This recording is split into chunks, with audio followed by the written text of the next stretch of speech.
Olá, seja muito bem-vindo a mais um Estudo Central. Estamos hoje aqui para conversar com vocês um pouquinho mais a respeito do Evangelho de João. Há algumas semanas nós já estamos trabalhando sobre esse assunto, estamos estudando, conversando sobre os sinais, as histórias contadas aqui no Evangelho de João. E hoje já é a 10ª semana que nós estamos estudando esse livro. Nosso tema de hoje é o caminho, a verdade e a vida. E você é muito bem-vindo a compartilhar conosco desses momentos.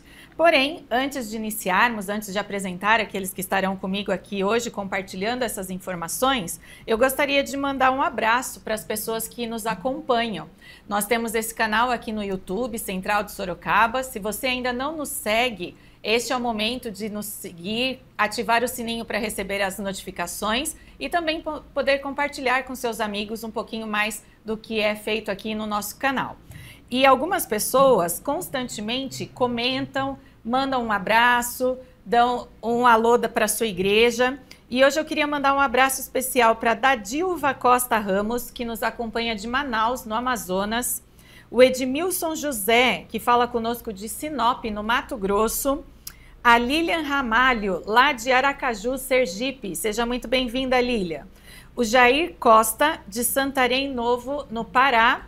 E o Romeu François, que mandou um alô para a igreja de Juiz de Fora, em Minas Gerais. Sejam todos muito bem-vindos e não deixem de compartilhar este vídeo com os amigos de vocês. E para estudarmos um pouquinho mais a respeito da lição número 10, o caminho, a verdade e a vida, eu tenho aqui comigo hoje o pastor Cleiton Oliveira, pastor jovem aqui da Igreja Central de Sorocaba. Seja muito bem-vindo, pastor. Obrigado, Dani. Para mim é uma alegria poder estar aqui mais uma vez e podermos juntos estudarmos esse tema que está extraordinário nesse momento, tá bom? Temos também conosco nosso irmão aqui da Igreja Central, Tiago Lau, ancião da nossa igreja agora. Seja muito bem-vindo conosco. Obrigado, Dani. É um prazer estar aqui. Prazer estar com o senhor, pastor, também. E com os nossos amigos em casa para estudarmos a lição dessa semana. Ok. Irmão Tiago, pode fazer oração para iniciarmos, Vamos orar. por favor? Senhor nosso Deus, bondoso Pai, agradecemos pela oportunidade de estarmos aqui agora nesse momento, abrindo a sua palavra, para estudarmos, ouvirmos a tua voz, que o Senhor fale através de nós. Em nome de Jesus, amém. Amém. Bom, estamos aqui estudando o livro de João, como eu já falei, e o livro de João ele é dividido em algumas partes, né? Nós estudamos nas lições passadas o prólogo, né, a introdução, o contexto ali do livro, uma parte dos sinais do capítulo 1 até o capítulo 12, nós vimos nas semanas anteriores vários sinais que foram feitos remetendo ao Jesus como Messias, né, ao verdadeiro Deus aqui. E do capítulo 13 até o 20 a gente tem ali o que é chamado de livro da glória, que vai falar um pouquinho mais da vida de Jesus, mesmo da glória de Jesus no caso. E o finzinho do livro lá, o epílogo, que vai ser tratado um pouquinho mais para frente. Na união, na junção, a lição faz menção aqui que na junção dessa parte do livro dos sinais para o livro da glória, muitas passagens, né, a respeito de Jesus dizendo eu sou. Então ele cita aqui 7 frases, 7 declarações que reforçam essa questão de Jesus como sendo Deus, né? Eu sou pão da vida, luz do mundo, a porta, o bom pastor, a ressurreição e a vida, o caminho, a verdade e a vida, que é o que nós vamos nos deter um pouquinho mais hoje, e a videira verdadeira. O que João quis dizer com tudo isso ao citar essas colocações? Como que a gente pode introduzir esse assunto para as pessoas que estão nos acompanhando hoje? Legal, Dani. Uma coisa interessante que a gente pode analisar nesse texto é que desde o princípio do livro do Evangelho de João, ele já começa apresentando a glória de Jesus como a do unigênito do Pai. A gente vê, por exemplo, vimos a glória como a glória do unigênito do Pai em João capítulo 1, no verso 14. Mas aqui, de maneira muito específica, ele vai enfatizar a divindade de Jesus de maneira bem clara. Nós temos aqui os discursos de despedida de Jesus, começa no capítulo 13 até o 17, mas dentro deste, nós vemos Jesus se apresentando como o Eu Sou. O Eu Sou que era já referido no Antigo Testamento. E esse Eu Sou é uma declaração direta de Deus, o Deus Elohim. Então, uma das coisas interessantes aqui, quando Jesus ele se apresenta como Eu Sou, ele está admitindo a sua divindade, né? Então, uma das coisas claras aqui desse texto É quando Jesus ele fala, eu sou. Mas eu sou o quê? Eu sou o pão da vida, eu sou a luz do mundo, eu sou o caminho, eu sou a verdade. Então ele vai mostrar o que ele é. E é sobre isso que a gente vai estudar agora também durante o decorrer dessa semana, né? Da lição vai falar. É isso mesmo. E logo no início da lição, a gente vê, tem como título aqui, eu lhes dei o exemplo, né? E aqui a gente vê Jesus se despedindo dos discípulos, né? Tentando explicar para os discípulos o que iria acontecer, né? E os discípulos não entenderam muito bem, mas ainda assim Jesus era muito didático, usava ali parábolas, explicava de uma forma que as pessoas que conviviam ali com ele conseguiam entender. Mas o que ele quis dizer, Tiago, quando ele fala aqui, que exemplo que Jesus nos deu, como que nós deveríamos... A que ele se refere nessa questão quando ele está aqui conversando com os discípulos? Ali era momentos antes de ele morrer na cruz. Então estava todo mundo ali na expectativa do que iria acontecer, e o pessoal estava preocupado, o que vai acontecer. E aí Jesus então chega no momento da Santa Ceia e ele começa a lavar os pés dos discípulos. Ele começa a dar o exemplo de como que deveria ser os servos ali de Deus. E interessante que todos eles ali ficaram, não, mas como assim o Senhor vai lavar meu pé? E Jesus era um exemplo mesmo de servir. Ele falou, aquele que servir, esse vai ser o primeiro lá no céu. Então, ficou esse exemplo de Deus na vida dele, através das obras dele. Agora, um ponto adicional aqui, Dani, no começo ali, o verso para memorizar, na introdução, fala ali, ninguém jamais viu a Deus. E aí a gente, como conciliar esse verso, lá com Êxodo 33, 34, a gente não vai abordar muito isso, mas lá fala que Moisés via Deus face a face. E aqui fala que ninguém jamais viu a Deus. Como harmonizar isso? E assim, a resposta disso é que Moisés ele via Deus através de uma nuvem. Porque se ele olhasse para Deus mesmo, seria consumido. Então, fica muito claro aqui que Jesus, lá em Hebreus 10, fala que Jesus também, Deus era fogo consumidor. Então, se nós tivéssemos contatos com Deus, visse a face dele, com certeza seríamos consumidos. Mas a gente vê na cena, né, voltando então para a ceia, um dos discípulos mais afoitos ali, Pedro, né, que não quis que Jesus lavasse os seus pés, achou, porque na verdade o lavar os pés ali era demonstração de humildade, né? E Jesus se fez ali, se prostrou, baixou a sua cabeça, né, para lavar os pés dos discípulos, e os discípulos acharam aquilo estranho, porque eles que tinham que estar lavando os pés de Jesus, eles entendiam isso. E aí os discípulos ficaram meio assim, demonstrando ali que Jesus, a autoridade era de Jesus. Que lições que a gente pode tirar dessa parte aqui, pastor? Legal, Dani. 3 lições interessantes aqui. A primeira lição que eu posso tirar no capítulo 13 do Evangelho de João é que nós devemos amar as pessoas até o fim. Jesus, ele demonstrou o amor real na prática. Ele não veio só para falar sobre o amor, mas ele veio demonstrar o amor na prática. Ele amou até o fim. Tanto é que 1 João 4,8 diz que aquele que não ama não conhece a Deus, porque Deus é o amor, a essência do caráter dele. Segundo ponto, os nossos sofrimentos, eles não podem ser justificativa para não amar as pessoas. Então, por exemplo, Jesus, ele sabia da missão dele, ele sabia que o sofrimento ia ser constante ali, ele ia passar por uma cena lamentável aos olhos da sociedade naquele momento. Ele ia passar pela morte e a morte de cruz, uma das mais pesadas, mas mesmo assim ele não usou isso como uma justificativa para não amar ali os seus que estavam ali com ele. E terceiro, a demonstração de humildade. Uma das coisas interessantes, no verso de número 13 do Evangelho de João, Jesus, ele declara... Verso 12, perdão, ele declara a seguinte situação, após o lava-pés ali, aquele momento, né? Ele pergunta aos discípulos, vocês entendem o que está acontecendo aqui? O interessante é que essa pergunta ela não pode sair daqui sem uma reflexão. Será que nós entendemos? Hoje se tornou um rito dentro da igreja a cerimônia do lava-pés na Santa Ceia, que precede a Santa Ceia.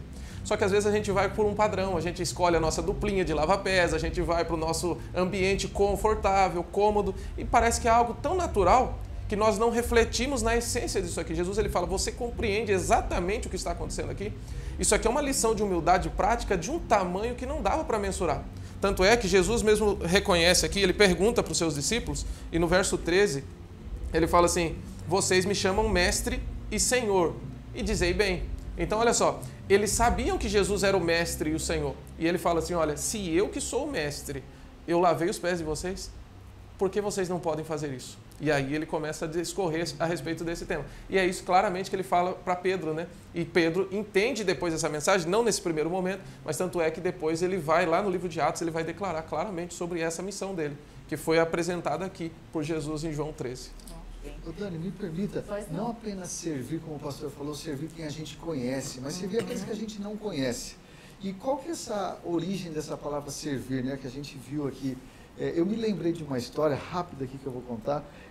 Foi uma senhora, uma vez tinha 4 filhos pequenos, e aquela senhora começou a ir para a igreja, ela era divorciada, e cuidava das crianças, era um trabalho, trabalhava o dia inteiro, chegava à noite, cuidava, colocava para dormir, no dia seguinte acordava as crianças cedo, colocava para tomar banho, depois ia para a escola, aquela coisa toda. Chegava no sábado, essa mulher estava cansada, e ela começou a parar de ir na escola sabatina, começou a chegar só no culto. E, bom, resumindo a história, as pessoas que estavam ali, 2 irmãs que pertenciam à escola sabatina ali com ela, perguntaram para ela: o que está acontecendo com a senhora, que está chegando atrasado, ou não está vindo, o que está faltando? Ela começou a contar dos problemas da correria dela. E olha que interessante, servir não apenas, vamos dizer assim, com dinheiro. Vou ajudar alguém dando dinheiro. Não. Elas tiveram uma ideia. A ideia delas foi a seguinte, dessas 2 moças, para ajudar essa senhora, mãe de 4 filhos. Falou: nós vamos na sua casa na segunda-feira, à noite, e nós vamos fazer uma visita. Ela ficou assustada: mas como assim? Vai em casa à noite fazer uma visita? Mas tudo bem. Chegou do trabalho, falou: não tinha nem nada preparado ali para ela, deu uma água ali, uma mulher muito humilde. E ela falou: por que vocês vieram aqui fazer uma visita? Obrigado, mas qual que é o propósito? E o resumo da história é que elas falaram assim: agora você vai deixar as crianças aqui com a gente, nós vamos dar banho nelas, nós vamos dar janta para elas, nós vamos colocar elas para dormir, e você vai para o seu quarto para você ter uma comunhão com Deus. E essas mulheres, durante mais de 6 meses, história verídica, durante mais de 6 meses, elas iam toda segunda-feira na casa daquela mulher, para ela poder ter o culto dela com Deus e elas cuidar das crianças. Ou seja, servir ao próximo. Ajudar ao próximo não é apenas ajudar quem a gente não conhece, não é também, materialmente, é ajudar em todos os sentidos, com o nosso tempo, por exemplo, né? É isso mesmo, a nossa dedicação, né? O exemplo de Cristo em todos os sentidos. E dando sequência aqui, no início do capítulo 14, Jesus começa a falar a respeito da sua morte, né? E dá orientação aos discípulos de que ele voltaria, de que ele iria preparar um lugar e voltaria para nos buscar, né? Mas os discípulos, mais uma vez, ficaram ali sem entender. Eles não queriam aceitar, porque eles ainda esperavam aquele Jesus que viria resgatar o povo no sentido, no reino terrestre, né? Então, eles ainda não entendiam que Jesus estava falando da morte, da ressurreição e da ascensão. Que contexto que Jesus colocou tudo isso e o que nós podemos também aprender dessa segunda parte aqui da volta? Interessante, Dani, que no verso de número 36 do capítulo 13, já começa ali os discursos de despedida de Jesus, né? Okay. E no verso 36, Pedro, ele pergunta, né? Para onde vai? Eu quero ir também. Ele fala assim: você não pode ir agora. E aí eles começam a se angustiar. Os discípulos, eles ficam angustiados. Tanto é que o capítulo 14, o verso 1 começa: não se turbe, não perturbe o seu coração, não fique angustiado, não fique afoito, agitado, preocupado com essa situação. E aí, uma das coisas interessantes aqui nesse texto é que quando ele fala assim: na casa de meu pai há muitas moradas, em algumas traduções, na verdade, ela pode ser melhor traduzida com muitos quartos. E por que que ele declara dessa forma? Aqui a gente precisa entender um pouquinho da cultura do Oriente, né? Naquela época, lá se vivia numa cultura patriarcal e principalmente quando alguém ia casar, ele tinha que pagar o dote da moça. Por quê? Porque a partir daquele momento que aquela moça casasse com aquele rapaz, ela não mais pertenceria à sua família, né? A sua família nuclear, seu pai e sua mãe, mas agora ela pertenceria à família do noivo. Então, o avô das crianças seria, na verdade, o pai do noivo, pai, né? E não o pai da mãe. Então, o interessante aqui é que é por isso que se paga o dote. E aí, o rapaz que queria casar, o pretenso marido ali, né, ele queria casar, ele tinha que pagar esse dote e teria que construir uma casa. Interessante. Só que essa casa, na verdade, na grande maioria das vezes, era feita na própria casa do pai. Então, ele construía quartos acima. Tanto é que a gente vê na cultura lá, casas de 2, 3 andares, né? E essa é uma das cenas. Jesus, na Santa Ceia, ele estava no andar de cima, né? Então, a gente vê situações assim. Por que ele fala na casa de meu pai há muitos quartos ou há muitas moradas? Ele está dizendo assim: eu estou aqui pagando dote. E o preço do dote para a noiva, que é representado pelo povo de Deus, é o preço do sangue de Cristo. Então ele vou preparar um lugar. E agora ele paga o dote, ele paga o preço alto na cruz e vai preparar agora o lugar para nós vivermos junto com o Pai. E o interessante, o mais interessante desse texto aqui, é que quando Jesus ele faz essa promessa, ele está dizendo assim, você é tão precioso para mim que vai custar caro, mas eu vou preparar. E o interessante, quando você vai receber uma visita em casa, normalmente nós preparamos o lugar. Né? A gente quer receber bem. Para quê? Para que a pessoa se sinta confortável, se sinta importante, se sinta especial. Se nós que somos pecadores conseguimos preparar um ambiente para receber uma pessoa em casa, imagina a preparação de Cristo no lugar que Ele tem separado para nós um dia estarmos com Ele. E Ele mesmo prepara e Ele mesmo busca, porque o noivo ele tinha que ir na casa depois, primeiro ele pagava o dote, depois ele ia na casa buscar a noiva, né? Interessante. Tanto é que a Bíblia faz várias alusões a isso, né? A igreja é a noiva e Cristo é o noivo adornado para ela. Muitas vezes a gente não entende literalmente, né? Porque a gente não conhece o contexto, a cultura da época, né? Mas tudo está relacionado, fazendo um sentido, as metáforas que são utilizadas ali também para colocar a ideia da vinda, do pagamento, da morte, dessa questão do dote que o pastor falou. E ainda ali, Jesus convidava os discípulos a segui-lo, né? Nós já vamos passar para a lição de terça-feira, que ali entra um outro discípulo, Tomé, né, que perguntava ali para Jesus inicialmente, Jesus pedia para segui-lo e ele, mas para onde nós vamos? Aonde você vai? Qual é esse caminho? Como que é este caminho? O que Jesus respondeu para ele, Tiago? Como que Jesus se manifestou ali mostrando essa questão do caminho verdadeiro? Ele fala, eu sou o caminho, a verdade e a vida, né? Ali Tomé, ele faz a pergunta sincera, mas para onde o senhor vai? Vamos aqui falar, qual que é o futuro aqui, o que nos espera? E aí Jesus fala, quer ir até o Pai?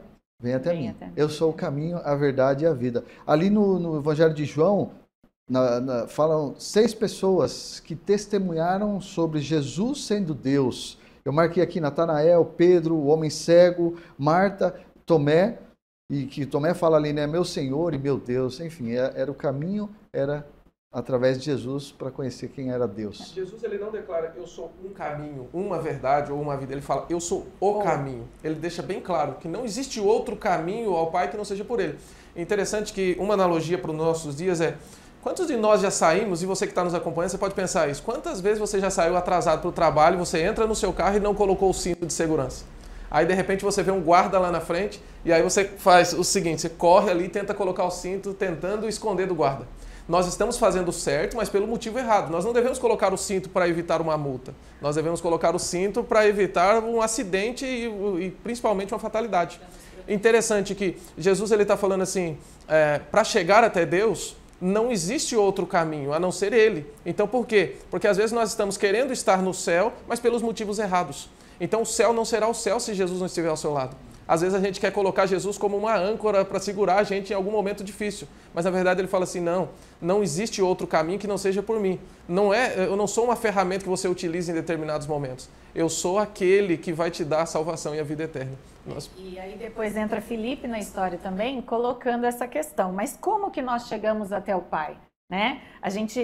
Eles entendiam que teriam que chegar até o Pai, que Jesus era o elo ali com o Pai, mas ficavam na dúvida se estavam seguindo o caminho certo, né? O que é Jesus conversando com Filipe ali? Como que a gente pode tirar a entender se ele coloca até aqui como mal entendido de Filipe? Essa parte do Filipe é interessante, que Deus ele mostra através das obras dele. Quem olha para ele, olharia para Deus. Então, Jesus ele fala ali, olha, veja o que eu fiz, olha, quais são minhas obras, o que eu realizei aqui, quer ver a Deus, veja a mim também, né? Foi mais ou menos isso que Felipe disse ali com Jesus. E aí entra um fator interessante, porque a Bíblia me fala, por exemplo, o Tiago Lau bem citou Êxodo capítulo 33, o verso 20, fala que Deus declara a Moisés, ninguém pode me ver, eu vou passar de costa na fenda de uma rocha aqui, porque a minha glória te destruiria. Então, aqui Jesus ele fala assim, você quer conhecer o Pai? Olhe para mim, eu sou a revelação clara de Deus. Tanto é que João, o verso 18, ele fala, vimos a glória como a glória do unigênito do Pai. Aquele que foi entronizado diante de Deus agora. Porque Filipenses capítulo 2, ele fala assim, sendo Deus, não julgou por usurpação. Ele se tornou servo. Então ele se apresentou, ele se revelou. Isso é um milagre do plano da salvação. Jesus se encarnou e vir até aqui. Mas uma das coisas interessantes é que ele não veio somente para salvar a humanidade, mas principalmente também para revelar o Pai. Então, quando ele faz essa pergunta, mas como que nós vamos conhecer o Pai, né? Ele fala assim, mas espera aí, olha para mim. Eu sou o reflexo do Pai, eu sou aquilo que o Pai é. Então, às vezes a gente se perde muito no processo, né? E Jesus ele foi bem claro em enfatizar, olha, quer conhecer o Pai? Olhe para mim, olhe para tudo que eu fiz, olhe para a minha vida. Esse é o Pai, revelado a nós. O pastor citou já que Jesus não disse eu sou um caminho, uma verdade, né? A gente estudou em lições passadas a diferença dessa questão dos pronomes, né? E aqui, na lição de quarta-feira, ele fala eu sou a verdade. Então não é um conceito ou uma ideia, ele está colocando a verdade ali como uma pessoa, né? Então tanto Jesus, o Pai e o Espírito Santo são a verdade. Então quando ele fala que a verdade, Deus é a verdade, né? Então essa ligação que a gente vê a respeito do conceito de verdade inclui o aspecto da fidelidade de Deus e a sua vontade, né? Jesus é a verdade. Que significado nós podemos entender um pouquinho mais a respeito disso aqui no livro de João? Dani, quando a gente junta aqui Jesus, Deus Pai e o Espírito Santo, muitas vezes eu já ouvi isso dizer algumas pessoas assim, o Espírito Santo acho que falou comigo, mas eu não senti nada. Hoje eu fui na igreja e não senti nada. Na verdade, vir à igreja não é para você sentir nada, não é para sentir um arrepio. Hoje eu não senti arrepiado, hoje eu não chorei, então o culto não foi bom. Não, não é isso. Na verdade, a gente não tem que realmente sentir nada. A religião não é para ser sentida, mas ela é para ser vivida. Ou seja, no nosso dia a dia, nossa comunhão com Deus, cada vez que nós buscamos, abrimos a Bíblia, estudamos profundamente, oramos a Deus, aí sim nós vamos ter uma comunhão, um contato direto com Deus e cada vez mais Ele vai nos revelando a nós. Vou citar alguns textos da Bíblia de maneira bem rápida, porque o tempo concorre contra nós, né? Mas João capítulo 8, verso 32 diz, e conhecereis a verdade e a verdade vos libertará. Não existem verdades relativas. Nós vivemos num mundo hoje onde a verdade é pautada com base nas minhas crenças, ou nas minhas pressuposições, na forma como eu vejo, com o óculos com o qual eu vejo o mundo. Então isso é verdade para mim e é uma verdade relativa. Aquilo que é verdade não é verdade para você. Mas a Bíblia fala ao contrário. A verdade é uma pessoa, e essa pessoa é Cristo. E essa verdade é capaz de nos libertar. Porque a Bíblia me diz que quando nós conhecemos essa verdade, saber Jesus Cristo, a Deus o Pai e o Espírito Santo, ela nos liberta. Mas no verso 36 do mesmo capítulo 8 de João, ele diz assim, se pois o Filho vos libertar, verdadeiramente serei livres. Então, a verdade nos liberta, mas a Bíblia diz no verso 36 que é o Filho que nos liberta. Então, quem é o Filho? E aí ele declara no capítulo 14, eu sou a verdade. Ok? É ele quem nos liberta. E assim como nós temos a verdade, né, em Deus, nós temos as Escrituras também que contêm a verdade, né? Através descobrir essa verdade, viver essa verdade, como foi aqui falado, através do nosso relacionamento com Cristo, mas nós temos também essa verdade nas Escrituras. As Escrituras contêm a verdade. O que Jesus disse sobre as Escrituras relacionado a esse conceito de verdade? A verdade é a partir de um relacionamento que é construído, né, com Cristo. Tanto é que no verso 42 aqui do capítulo 8, eu estou tomando a liberdade de ir para o capítulo 8, ele falou assim, 44, ele fala que o diabo não se firmou na verdade. Então o que acontece? A verdade é Cristo. Só que para me firmar com Cristo, eu preciso me relacionar com Ele. E Ele só pode me libertar no momento que eu me relaciono com Ele. Por isso que Ele fala que eu sou o caminho. Então, se eu não me relaciono com Cristo, eu não tenho o caminho. O caminho é por meio de Jesus, ok? Então, se eu não me relaciono com Ele, eu não estou pautado na verdade. E como que eu me relaciono com Cristo? Através do estudo da palavra. Então, a palavra de Deus contém a verdade. Por quê? Porque a verdade é Cristo. E Cristo está escrito aqui nas Sagradas Escrituras. Então, ela vem revelando Cristo. João 5,39, ele fala, examine as Escrituras. Porque quando eu examino, eu conheço verdadeiramente quem é Cristo. Então, a gente vê que as Escrituras, elas têm o fundamento ali do ensino da experiência de Cristo, né? E por que isso é tão importante? Dani, isso nos traz toda a revelação de quem é Jesus. Quando a gente se debruça diante da Bíblia, estudando a palavra de Deus, ali vai abrindo caminhos e horizontes, nossos olhos vão caindo, as escamas dos nossos olhos, e nós vamos enxergando melhor, cada vez mais, a palavra de Deus, as mensagens que Ele deixou. Por isso que a nossa comunhão diária é o segredo. É o segredo todos os dias você buscar a Deus. Pode estar triste, pode estar feliz, pode estar contente, enfim. busque a Deus e Ele com certeza vai revelará quem Ele é para você. Então, através desse relacionamento que temos que ter com Cristo, né, ao estudar as Escrituras, ao viver essa verdade, nós vamos entender essa questão do caminho, da verdade e da vida que é Jesus, né? Como o pastor disse há pouquinho tempo, né, o tempo vai contra nós e nós já estamos encerrando. Então, gostaria que o pastor inicialmente deixasse umas considerações finais bem rapidinho para aqueles que nos acompanham. Amigo, para você que está nos acompanhando, o céu não será um céu sem Jesus. A minha filha, ela não se importa se eu vou para a praia nas férias viajar com ela se importa se eu estarei ao lado dela. Interessante que para Jesus é da mesma forma. Não haverá um céu tão extraordinário se você não colocar Jesus no seu coração hoje.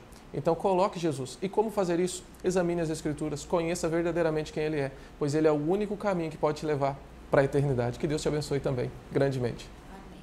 Tiago também, um minutinho. Uma vez lá no jornal em Londres, fizeram um concurso perguntando qual que era a melhor definição de lar.